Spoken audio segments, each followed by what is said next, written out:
tous, bienvenue sur Andy Dis-moi tout. Ça fait plaisir de vous retrouver ce mercredi.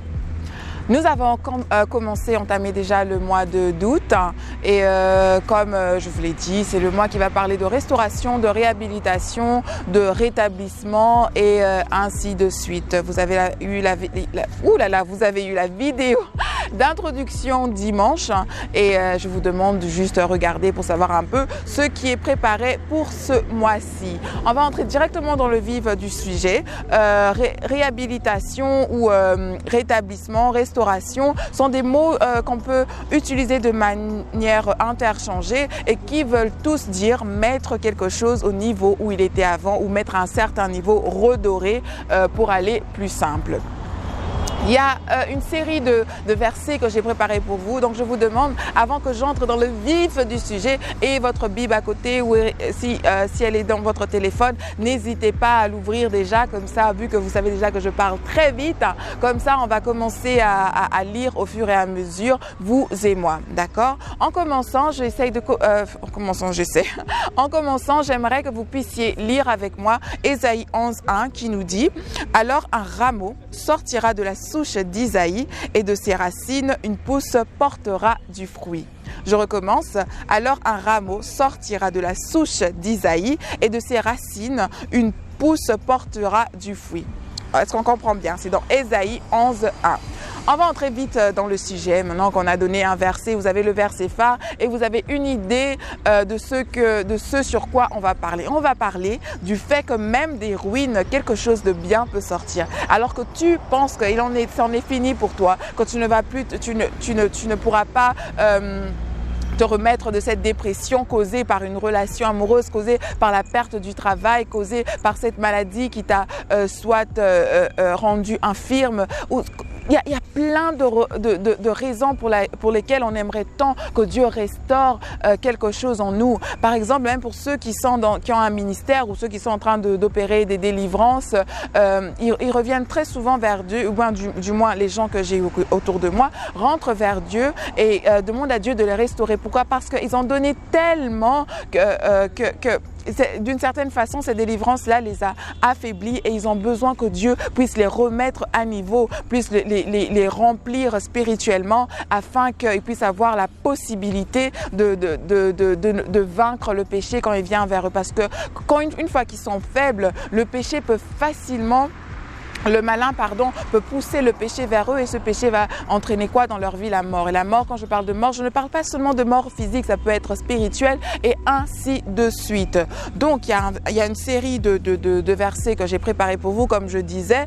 Hier, par exemple, vous étiez comme un cèdre, vous étiez grand, vous étiez fort, vous étiez somptueux, vous étiez intelligent, vous avez l'argent, vous avez la beauté, vous aviez toutes ces choses qui poussaient à envier. Vous-même, des fois, vous vous réveillez le matin, vous glorifiez Dieu, Seigneur, merci pour tout ce que tu as fait dans ma vie, merci pour la grâce, merci pour ce bonheur incomparable, merci pour ma santé, merci pour ceci. Et puis vient ce jour où vous perdez tout comme ça, où vous ne comprenez pas pourquoi ce que vous étiez avant n'a rien de comparable à ce que vous êtes aujourd'hui.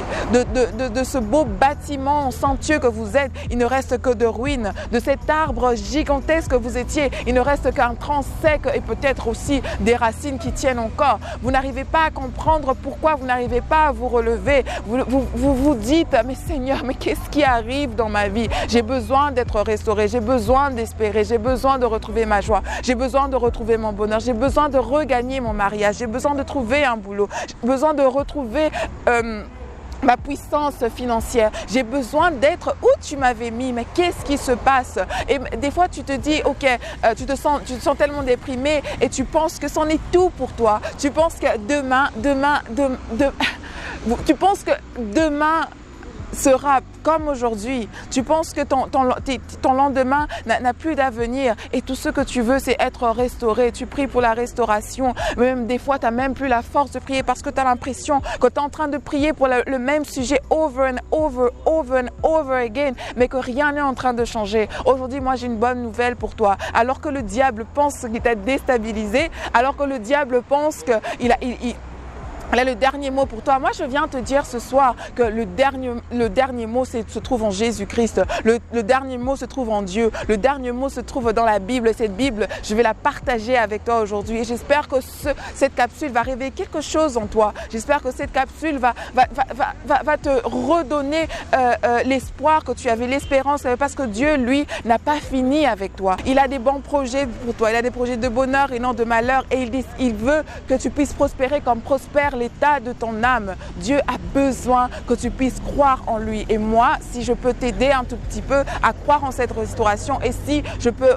aujourd'hui te donner certains versets qui vont te pousser à les citer devant lui, parce que tu sais quoi, Dieu lui tient à sa parole plus qu'il ne tient en son nom. Donc ces versets que je te donne ce soir, je veux que tu puisses prier. Tu peux dire, Seigneur, c'est ta parole. Tu as dit toi-même sur un tel, et je veux que ce que tu as dit, ce que tu as écrit dans ta parole puisse s'accomplir dans ma vie. On va commencer. Donc, il y a différents points. Dans le mariage, par exemple, il peut arriver que on sait tous que le divorce n'est pas de Dieu. Quand vous vous mariez, on se marie pour une fois. Et ça, bon, je ne vais pas dire une loi, c'est un commandement que Dieu a donné. Dieu n'est pas pour le divorce, en aucun cas. Dieu est pour le divorce. Bon, quand je dis en aucun cas, je suis en train d'exagérer. Et je sais qu'il y a certaines personnes qui vont revenir vraiment, oui, même Andrea, et si ceci et cela arrive, qu'est-ce que je fais? Bref, le verset que j'ai pour vous dans le mariage se trouve dans Éphésiens 4:32 qui nous dit « Soyez bons et compréhensifs les uns envers les autres. Pardonnez-vous réciproquement comme Dieu vous a pardonné en Christ. » Dans un mariage, dans une relation, même une relation amicale, il n'y a rien de plus important que le pardon. Le pardon, d'abord, c'est vrai, cette puissance qui libère, mais il y a une force qui se trouve derrière le pardon. Pardonner et avancer. Les gens font des erreurs. Les gens ne sont pas toujours comme ils sont. Les gens vont toujours nous décevoir. Et aussi, ce que je dis souvent à mes amis qui sont mariés, c'est que tu ne peux pas trouver ton bonheur dans ton conjoint. Tu ne peux pas faire en sorte que l'autre puisse essayer de puiser, tu puisses essayer de prendre de lui et pour ravitailler ton bonheur à toi. Trouve ton bonheur et ton bonheur, tu le trouves en qui? En Christ. Donc pardonne 7 fois, 77 fois, 7 fois. Pardonne autant de fois que tu peux, parce que déjà quand tu as choisi cette personne, tu l'as choisi pour la vie. Tu as choisi cette personne, tu l'as choisi pour son bon et c'est pour son mauvais côté. Quand tu as choisi cet ami dans ta vie, tu sais que tu es là dans sa vie pour une certaine raison. C'est vrai que maintenant je suis un peu en train de penser qu'il y a des gens qui ont qui ont des dates d'expiration, hein? Des dates d'expiration dans nos vies, qu'ils sont là pour un moment et puis ils partent. Il y a certaines personnes qui sont là pour rester. Demande à Dieu le discernement. Et aussi, ce que j'ai appris cette semaine, c'est que dans tout ce que tu fais, et même que ce soit dans tes relations amoureuses ou dans l'amical, tu dois demander le go de Dieu. Tu dois demander à Dieu, est-ce que tu veux vraiment que j'entre dans cette relation-là? Est-ce que tu veux vraiment que j'entre dans cette relation d'amitié ou business ou ainsi de suite? Et quand Dieu te donne le go, ça ne veut pas dire que ça sera soft, ça ne veut pas dire que tout sera doux. Il y a plein il y a plein d'embûches dans les relations. Donc, seul le pardon va te permettre de regarder over all that, d'accord? On va continuer dans la santé. Tu étais en bonne santé à quelques jours, tu avais bonne mine et tout. Et d'un coup, il y a cette maladie qui te ronge de l'intérieur depuis tant d'années. Il y a cette maladie qui te fait tant de mal. Et tu vas de médecin en médecin. Tu prends des cures. Tu vas à l'hôpital autant de fois. Soit on ne trouve pas la maladie, soit ce qu'on te donne ne guérit pas. Certains te disent même, ils te donnent un délai de vie. Ils disent que tu as 3 ans à vivre, tu as 6 mois à vivre. Mais moi, je dis que Dieu, c'est celui qui a le dernier mot dans ta vie. Personne ne peut te stopper. Personne ne peut dire de toi quand est-ce que tu vas mourir. Dieu, lui seul, a le plan, a le parchemin de ta vie. Dieu, lui seul, ce qu'il a fait pour toi. Et je veux que tu puisses puiser sa force en lui. Pour ceci, je te donne Jérémie 33:6 qui nous dit: voici, je lui donnerai la guérison et la santé. Je les guérirai et je leur ouvrirai pardon. Et je leur ouvrirai une source abondante de paix et de fidélité. Je te prie ce soir, si tu es dans cette situation, prends le Jérémie 33:6, ouvre-le et prie, plaide devant Dieu, prie, rappelle-lui tout ce qu'il t'a dit, rappelle-lui toutes les promesses non accomplies encore dans ta vie, afin que cette guérison puisse être tienne, parce que Dieu n'a pas fini avec toi. Dieu lui dira: Seigneur, c'est pas ce que tu m'as dit, c'est pas ce que tu m'as promis. Quand tu donnes une parole, elle ne peut pas rentrer vers toi sans accomplir ce pourquoi elle a été lancée. Donc, je veux vraiment que tu ouvres ta Bible et que tu pries dessus. Quand tu as besoin d'honneur, Dans la vie, on aime les honneurs. Les gens aiment les honneurs. Hein. On ne va pas se mentir, on aime les honneurs. Et puis, il peut arriver ce moment où tu perds tout. Peut-être parce que tu as perdu ton argent, les gens ne te respectent plus, les gens se moquent de toi, les gens disent « Ah, hier, elle était comme ça, maintenant, elle est comme ça, ou hier, il roulait comme ça, là, maintenant, regarde, il a ceci ou cela. » Bref, les gens, tu n'as plus d'honneur peut-être aux yeux des hommes. Et puis, tu te dis « Mais Seigneur, pourquoi j'ai ce manque de respect? Pourquoi les gens sont en train de se jouer de mon nom ?» Je t'invite à lire Ésaïe 61, 7, même ce livre d'Ésaïe 61, je te demanderai de tout lire parce que c'est un verset formidable. Le verset 7 nous dit « Au lieu de votre honte, vous aurez le double d'honneur. Et au lieu de l'opprobre, vous pousserez des cris de joie à cause de la part que vous aurez. Car dans votre pays, vous recevrez un patrimoine double. Il y aura pour vous une joie éternelle. » Dieu, c'est celui qui donne le double de ce que vous avez perdu. Priez et ouvrez votre Bible ce soir et parlez à Dieu selon ce verset. J'ai besoin que vous puissiez parler à Dieu selon ce verset spécifique. On va aller dans la restauration de la joie, de l'espérance et des années perdues. Pour les années perdues, il peut arriver que tu es une jeune fille, tu as commencé une relation alors que tu étais adolescente ou au début de ta vingtaine, tu as donné à cet homme 10 ans, 15 ans de ta vie, il ne t'a pas épousé, il t'a laissé pour aller épouser une autre en moins de 2 mois et toi ça te blesse à l'intérieur. Tu es comme, mais où est passé, je lui ai donné mon temps, je lui ai donné les meilleures années, ma jeunesse, mais elle est passée, peut-être que je ne saurais même pas me marier. Qui va encore me regarder? Parce que bon, surtout en Afrique, on dit qu'après 30 ans, les femmes, on les regarde plus, bref. Débat d'un autre jour, mais quoi qu'il en soit, donc je prends ça comme exemple maintenant. Qui va encore me regarder et tout ça? Moi, je veux que tu prennes ce verset. Il y a plein de versets, mais je veux que tu prennes Joël 2, 25 à 26. Je ne vais pas le lire, mais s'il te plaît, prends-le, lis-le et médite dessus. Que Dieu te donne la paix, parce que Dieu n'a pas fini avec toi. Je ne sais pas combien de fois je vais le dire. Dieu n'a pas fini avec toi. Si Dieu n'a pas fini avec moi, Dieu n'a pas fini avec toi. Si j'ai vu des femmes qui ont été stériles, 19 ans, accouchées, je sais que Dieu n'a pas fini avec toi. Si je sais qu'il y a des femmes qui se sont mariées à 49 ans, je sais que Dieu n'a pas fini avec toi. Si j'ai vu des paralytiques marcher, je sais que Dieu n'a pas fini avec toi. Si j'ai vu des infirmes bouger, je sais que Dieu n'a pas fini avec toi. Et je veux te communiquer, s'il te plaît, ma force. Je veux que tu puisses croire en Dieu comme moi, je suis en train de croire en Dieu pour toi maintenant. Nous allons aller dans la restauration de l'âme. Là, je vous invite à lire le psaume 23, qu'on aime tous. Le verset 3 spécifiquement dans ce cas-ci où il dit « Il restaure mon âme, il me conduit dans les sentiers de la justice à cause de son nom. S'il te plaît, pense-y. » On va parler aussi de la restauration dans les finances et qui peut aller aussi avec l'honneur. Hein. Si vous voulez, oui, vous pouvez mettre les deux. Mais là, on va parler restauration des finances. Et le meilleur exemple, selon moi, qui se trouve dans la Bible, c'est dans le livre de Job. Job avait toutes les richesses possibles. Job était riche et puis il a tout perdu, mais Dieu l'a restauré. Et dans Job 42, 10, je te demande de le lire, il écrit « L'Éternel rétablit Job dans son premier état. C'est comme tu étais parce que Dieu n'a pas fini avec toi. » Quand Job eut prié pour ses amis, et l'Éternel lui accorda le double de tout ce qu'il avait possédé.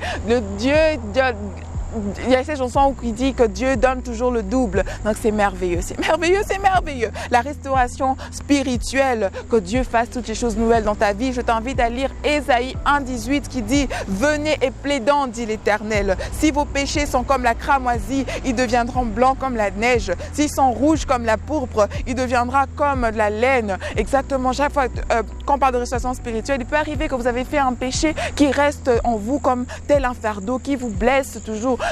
Un péché qui vous fait mal, un péché qui vous empêche de revenir à Dieu et de prier. Mais je vous demande de lire Ésaïe 1,18 et de tout votre cœur, parce que Dieu, Jésus-Christ a été mort sur la croix de Golgotha pour nous, pour que nous puissions être sanctifiés, pour que nous puissions être purifiés, pour que nos péchés soient lavés. Et je suis sûre que si vous revenez à Dieu humblement, avec un cœur vraiment repentant, il ne va même pas se rappeler de vos péchés. Et aussi, une fois que vous avez la certitude dans votre cœur que Dieu vous a péché, je vous demande de ne pas d'oublier ce péché-là, parce que Dieu lui aussi vous oublie, et arrêtez de lui rappeler. Mon Seigneur, je sais que voilà, j'ai fait cet inceste. Seigneur, je sais que j'ai avorté de cet enfant. Seigneur, je sais que j'ai eu le mari d'autrui. Seigneur, je sais, je suis désolée, pardonne-moi, pardonne-moi. Dieu, vous l'avez fait une fois, c'est fini, passez à autre chose. Parce que le plus vous revenez, le plus c'est irritant. Même dans votre vie de chaque jour, c'est irritant qu'une personne qui vous a fait du mal demande pardon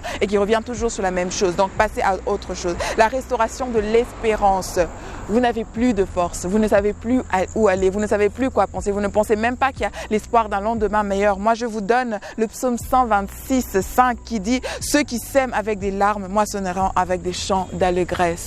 Prenez votre mal en patience. Notre Dieu n'est pas un Dieu sourd. Lui qui a créé Louis n'est pas un Dieu sourd. Je sais qu'il vous écoute. Je sais qu'il écoute chacune de vos prières et qu'il compte chacune de vos larmes et qu'il vous rendra plus que ce que vous êtes en train d'espérer. Ayez foi en Dieu. Accrochez-vous à Dieu. Dieu vous écoute. Si vous êtes comme vous me dites, mais Andrea, j'ai tout fait, j'ai prié, j'ai jeûné, j'ai tout fait, mais rien. Parce que Dieu sait exactement à quel moment il va te donner, il va te donner ce qui te va de droit. Le fils, l'héritier d'un royaume, quand il n'est pas encore à l'âge où il peut monter sur le trône, n'a rien de différent qu'un esclave. Dieu sait à quel moment ce que vous demandez vous sera bénéfique. D'accord? Le Seigneur ne vous laissera jamais tomber. Il vous aime. Même si les épreuves ont soufflé fort, même si tous les vents impétueux vous en fait tomber, vous déstabilisent, restez ferme dans la parole de Dieu. Restez ferme dans ce que Dieu a prévu pour vous. Moi, je prie pour votre restauration. Je prie que Dieu puisse toucher votre cœur. Et si Dieu ne compte pas agir maintenant, qu'il mette dans votre cœur la paix qu'il faut, qu'il mette dans votre cœur la patience qu'il faut. Moi, je dis ça à Dieu, je dis Seigneur, si tu ne veux pas m'accorder ce que je te demande aujourd'hui, mets dans mon cœur alors la patience qu'il faut. Mets dans mon cœur alors de te croire. Fais en sorte que ma foi puisse être élevée au niveau où tu veux qu'il soit élevé. Et s'il y a quelque chose que je n'ai pas encore, aide-moi, prépare-moi à avoir ce que je te demande. Prépare-moi à être forte, assez forte pour avoir ce que je te demande. La restauration dans vos vies, je prie pour la restauration dans vos vies. Comme je vous ai dit, le psaume 61 est un bon verset. est un verset où vous pouvez tout lire. Allez dans le verset 4 où il est écrit « Ils reconstruiront des anciennes ruines, ils relèveront les décombres du passé, ils rénoveront les villes dévastées. » Décombres vieux de plusieurs générations. Je vous demande de lire ça plus calmement. Hein? Donc, nous sommes dans Ésaïe 61, 4. Donc, Dieu parle dans ce verset, on parle de restauration, de toutes des ruines. Quelque chose de bien va sortir. Je prie pour toi. Je prie que tu puisses grandir, que tu puisses mûrir, que tu puisses croître là où les gens pensaient que c'était impossible. Là, on se dit, sur cette terre bétonnée, jamais elle ne sera fertile pour elle. Sur cette terre bétonnée, jamais elle ne pourra aller où elle a envie d'aller. Moi, je suis sûre que toi, tu vas grandir. Je suis sûre que toi, tu vas changer les choses. Je suis sûre que toi, tu vas briser les lois. Je suis sûre que toi, tu vas changer l'histoire de ta famille. Je suis sûre que toi, tu vas faire la différence d'une façon ou d'une autre. Moi, je crois en toi.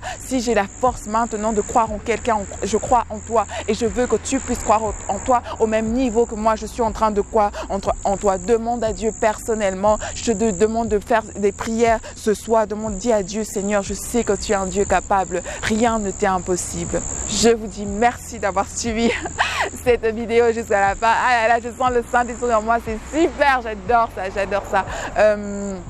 Oui, donc je disais, merci d'avoir suivi cette vidéo. J'espère que ça a changé quelque chose dans votre vie. Si vous avez une histoire formidable à me raconter sur ce sujet, je vous prie de me l'envoyer par email. Regardez, c'est inscrit en bas et ça me fera un plaisir énorme de partager le dimanche soir. Je vous embrasse très très fort. Merci à Johan Prod, merci à toute l'équipe d'avoir tourné ceci pour moi et d'être toujours on point. Merci beaucoup. Je dis merci à Zuri Luxury Hair pour mes cheveux africains que j'adore comme pas permis. Et à vous autres, je vous dis quoi? À dimanche. Bye bye.